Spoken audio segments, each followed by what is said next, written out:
북한 인민군 소령이었던 아버지의 말실수로 평양에서 쫓겨나 꽃제비 생활을 이어가다 2002년 탈북한 이성주 씨.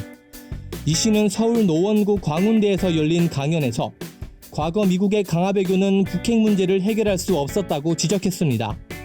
미국이 펼친 제재 정책에 중국과 러시아 등이 협조하지 않았을 뿐 아니라 북한과의 대화도 거의 없었기 때문입니다. 또 북한 내부 사정을 생각했을 때 쉽게 북핵을 포기한다고 말하기도 어려웠을 거란 분석도 나옵니다. 정부가 핵을 만든다고 했을 때 열심히 해가지고 경제가 엉망이 났고 굶어 죽었는데 이제 그렇게 많은 사람들의 죽음으로 만들어진 핵무기를 이제 포기한다고? 그게 또 내부적으로 그 김정은 정권의 약간 뭐랄까 부담으로 돌아올 거거든요.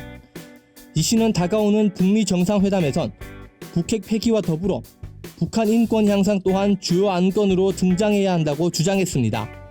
탈북민의 시선으로 볼 땐 어떤 대북 정책이든 결과적으로 북한 사람들의 안정된 삶이 보장돼야 그들에게 진심으로 환영받을 수 있다는 겁니다.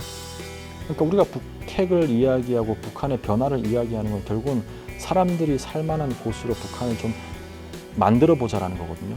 근데 결국 가장 중요한 사람이 빠지고 핵무기만 초점을 맞춘다 그러면 결국은 내실이 없는 이 씨는 한국의 청년들 또한 사람을 위한 통일에 힘을 쏟아야 진정한 통일이 가까워진다고 강조했습니다.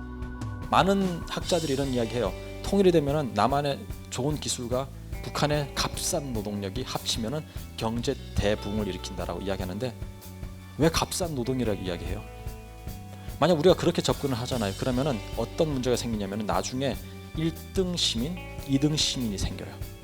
북한 사람들은 항상 그냥 블루 칼라인 거예요. 그리고 한국 사람은 항상 화이트 칼라고요. 우리가 이 컨셉을 좀 깨야 돼요.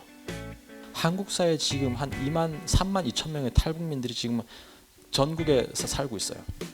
어쩌면 이들이 먼저 온 통일이거든요. 먼저 온 미래예요. 우리가 밑그림을 그릴 수 있는 그런 조건들이 한국에 있으니 우선 탈북민들하고 그림을 그리면서 최소한 이들하고 먼저 사회적 비용을 줄여나가자.